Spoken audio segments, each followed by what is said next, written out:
අයිබෝවන්. ඉතින් අපි දැන් මේ කොපන්හෙගන් එයාපෝට් එකේ තමයි ඉන්නේ. ස්විට්සර්ලන්තේ දවස් 10ක නිවාඩුවක් ගත කරන්න තමයි දැන් මේ අපි කට්ටියම පිටත් වෙන්න යන්නේ.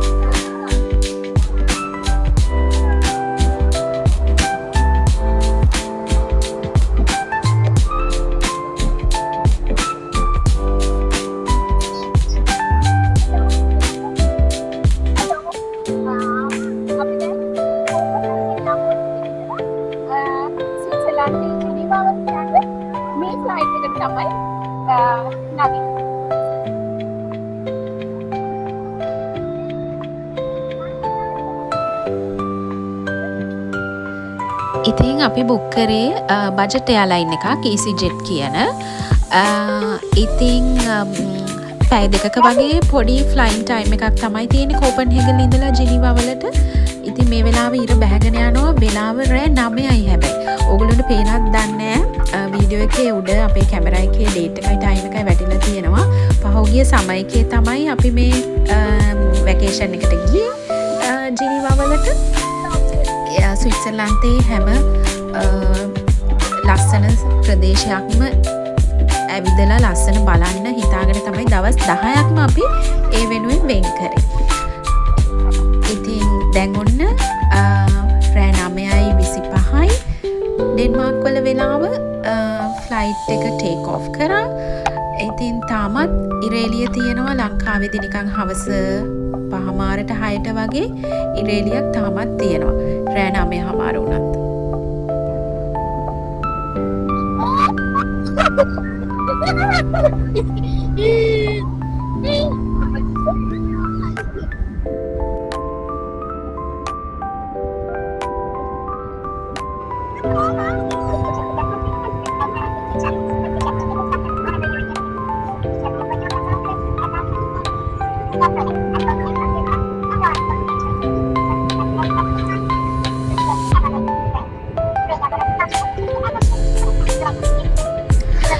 අගනුවර වෙලත් පහළ හැම තැනම කොළ පාටින් තමයි පේන්නේ. ඉතින් කොපන්හෙගන් කියන්නේ ලෝකේ ජීවත් වෙන්න හොඳම නගරවලින් දෙවෙනි ස්ථානයට පිටපිටම කීප වතාවක්ම පත් උනේ. ඉතින් මේකත් එක හේතුවක් වෙන්න ඇති කියලා අපිට හිතුණා.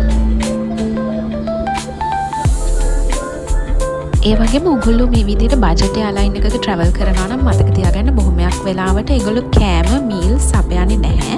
අපි මීල්ස් පේ කරලා ගත්තා. ඉතින් CHF 9කට වගේ අපිට හොඳ කෑමක් ගන්න පුළුවන් වුණා. අපි කෙලින්ම නැන්දලාගේ ගෙදරට තමයි ගියේ. ඉතින් පාම් පිට ඉන්දියාප්ප එක්ක රසවත් රෑ කෑමක් තමයි නැන්ද අපිට හදලා තිබ්බේ. නැන්දලාගේ ගෙදර පිහිටලා තියෙන්නේ ස්විට්සර්ලන්තේ ජිනීවා වල ෆ්‍රෙන්ච් බෝඩ් එක පැත්තට වෙන්න. ඉතින් මේ ගේ පිටිපස්ස මිදුලට කෙලින්ම පේන්න තියෙන මේ ලස්සන සලෙව් කියන කන්ද. ඉතින් මේ කට්ටියම ලෑස්ති වෙලා ඉන්නේ අද ඒ කන්දට යන්න තමයි.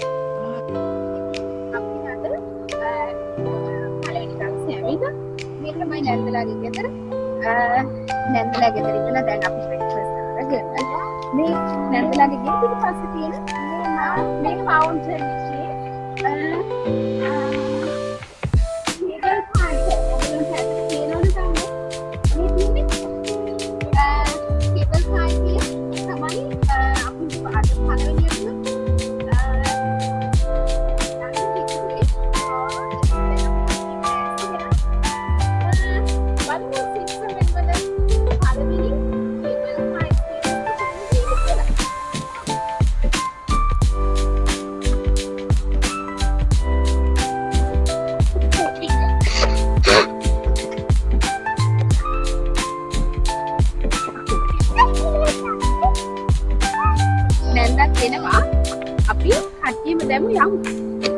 ඉතින් ස්විට්සර්ලන්ඩ් වල ප්‍රසිද්ධම ඇල්ප්ස් කන්දේ කේබල් කාර් රයිඩ් එකක් යන්න අපි 8 වෙනි දවසේ තමයි ප්ලෑන් කරගෙන හිටියේ. ඉතින් ඒ වෙන කලින් ඉන්න බෑ කියලා අපේ පොඩි අයට ආව ගමන්ම කේබල් කාර් එක්ස්පීරියන්ස් එක ගන්න ඕනේ කියලා කිව්වා.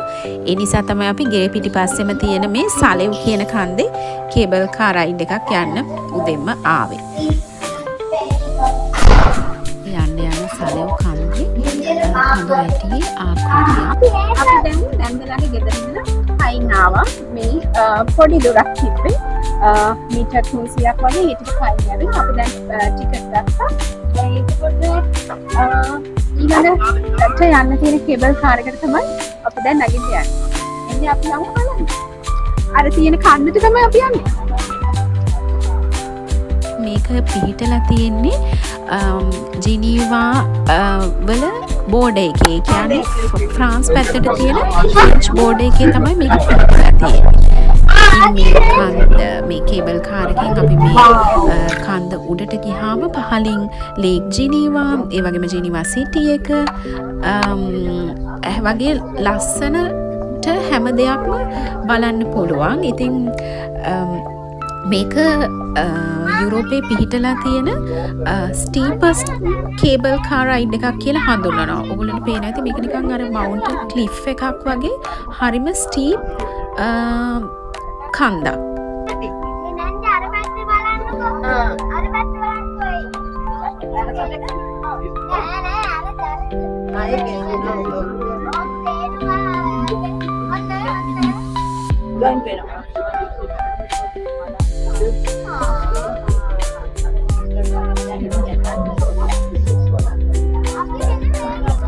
දැන් අපි ටික ටික කන්ද උඩට ලං වෙනවා.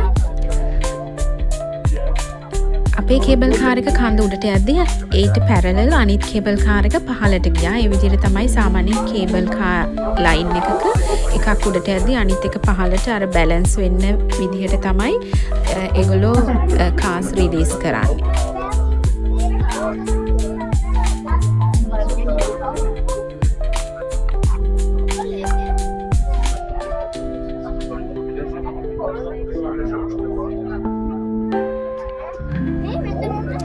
ටෙලිෆෙරික් කියලා තමයි මේ කේබල් කාර් වලට මෙහි කියන්නේ. ටෙලිෆෙරික්.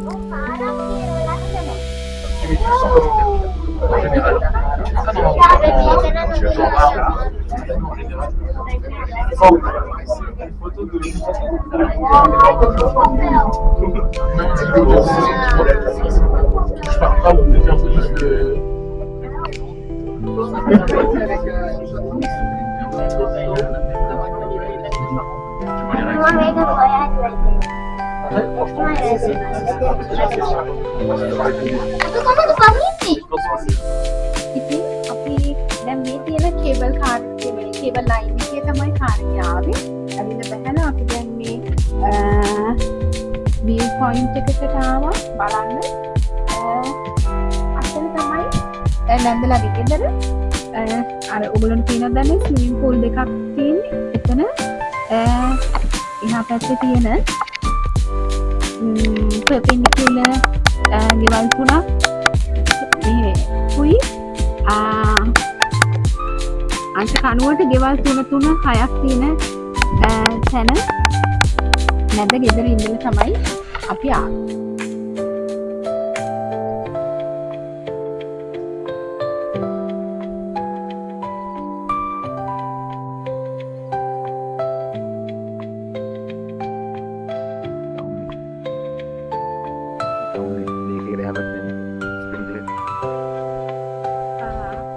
ලෝකෙම ප්‍රසිද්ධ යුනයිටඩ් නේෂන්ස් ලගේ UN එකේ හෙඩ්ක්වාටර්ස් එක තියෙන්නේ එතන. අපි මේ ඉන්න දවස් ටිකේ ඒකම කව කරන්න බලාගෙන ඉන්නවා.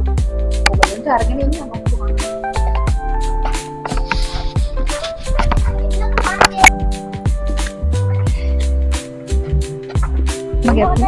මේ අපි ආව වගේම තව කේබල් කාර් එකක් තමයි මේ එන්නේ.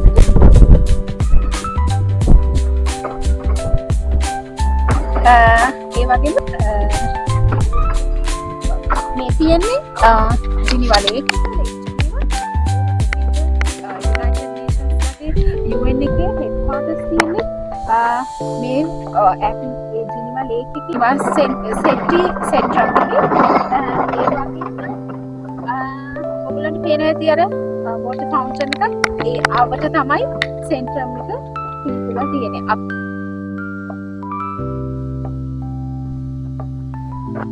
අපි දැන් කේබල් කාර් එකේ ඇවිල්ලා අත් view point එකේ ඔක්කොම බලලා දැන් මේ සලයු කන්දේ උඩට යනවා පැරෂූට් ස්ටාර්ට් කරන පොයින්ට් ඇතින් පේනවා ඇල්ප්ස් කන්න අපි අර ඉස්සෙල්ලා හිටිය තරට මීට වැඩි හොඳට පේනවා දැන් පොඩ්ඩක් මේ ස්වයිප්ස් දකින්න ටිකක් කවර් වෙලා තියෙන්නේ අපි උඩට ගිහින් ආයෙත්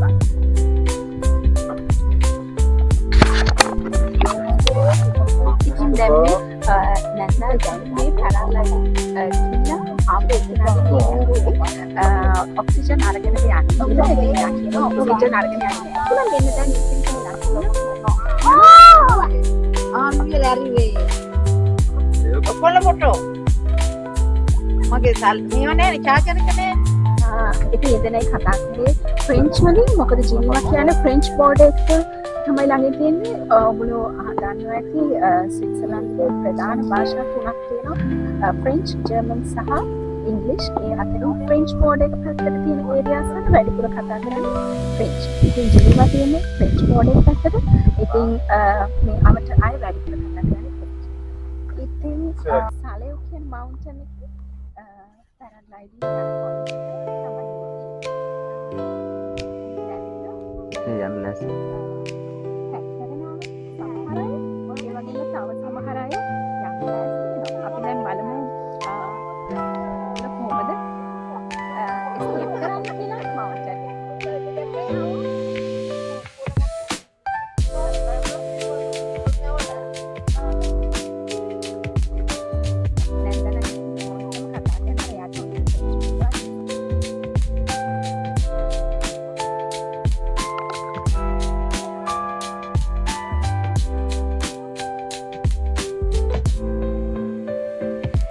දැන් මෙයාන රෙඩි යන්න තමයි යන්නේ කන්දෙන්. ඉතින් මේ සලයෝ කියන කන්ද යුරෝපයේ පිහිටලා තියෙන most famous paragliding spots වලින් එකක් විදිහට හඳුන්වනවා. ලෝකේ පුරාම ඉන්නේ කියන්නේ paragliders-ලා ලෝකේ හැම තැනින්ම මේ සලයෝ කන්දට එනවා කියලා මෙතන කට්ටිය අපිට කිව්වා. ඉතින් මොකද මේක හරිම ස්පෙෂල් පහලින් ජිනීවා සිටි එක හරිම අපූර්වට පේනවා ඒ වගේම ලස්සන ලේක් ජිනීවා ඒ වගේම බෑග්ග්‍රවුන්ඩ් එකෙන් ඇල්ප්ස් කඳු වලින් වට වෙලා තියෙනවා. ඉතින් ඒ වගේ සීනරි එකක් අර බර්ඩ්ස් අයි view එකකින් බලාගෙන පැරග්ලයිඩින් කරනවා අහසේ පාවෙවි කියලා කියන්නේ. ඉතින් ඒක ජීවිතයට ලැබෙන හරිම රෙයා යුනික් ෆීලිං එකක්. ඇත්තට මේක වචන වලින් එක්ස්ප්ලেইন කරන්න බැරි තරම්. නමුත් මේ ස්පෝර්ට් එක මොනතරම් අවදානම්ද කියලා දැන් ඔයාලට බලන්න පුළුවන්. දැන් බලාගෙන ඉන්න මෙයාට මොකද වෙන්නේ කියලා.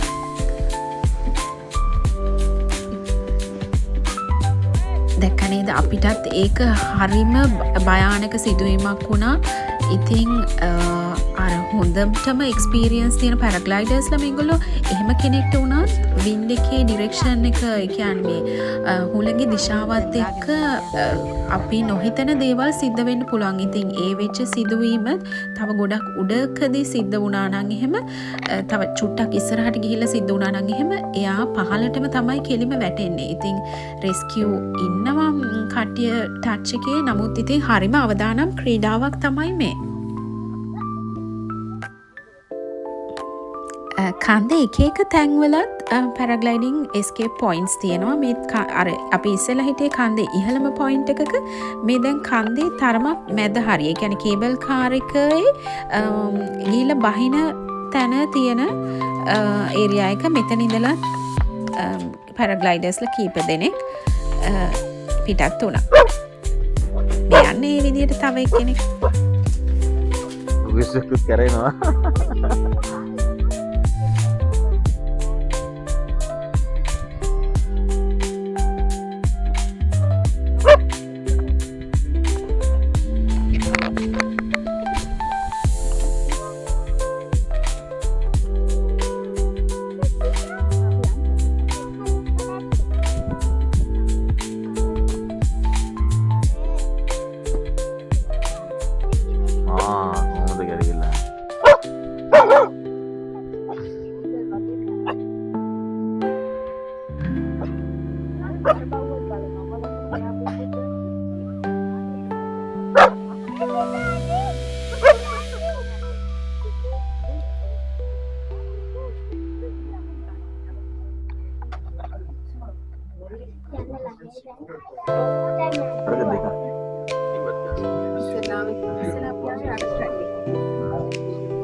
ඉතින් හරිම සුන්දර අත්දැකීමක් වුණා අපි හැමෝටම කේබල් කාර් රයිඩ් එකත් ඒ වගේම පැරග්ලයිඩින් කොයි විදිහටද කට්ටිය කරන්න කියලා බලාගත් එකත්.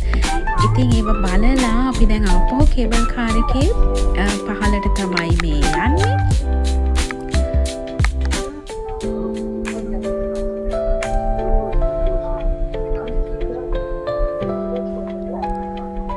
ඉතින් පේනවා නේද මේ කේබල්ස් කොච්චර ආනතයකින්ද පිහිටලා තියෙන කියලා. ඉතින් හරිම ගොඩක් දුරට නිකන් තනි කෙලින් වගේ තමයි මේ කන්ද සහ කේබල් කාර් පිහිටලා තියෙන්නේ. කියන්නේ අර මං කලින් කිව්වා වගේ හරිම ස්ටීප් කන්දක් මේ සලියු කියන කන්ද. ඉතින් ඒත් එක්කම ඒ හේතුත් එක්කම තමයි මේ කන්දට ඒ විදිහට කියනවා ඇත්තේ the balcony of Geneva කියලා.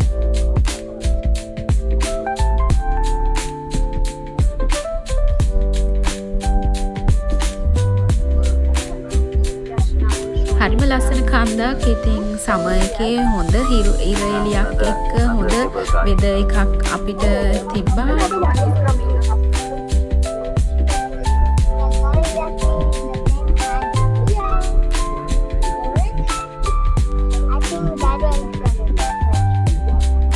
මේ කේබල් කාර් එක උඩට යනවා මෙන්න අපි පහළට යද්දී.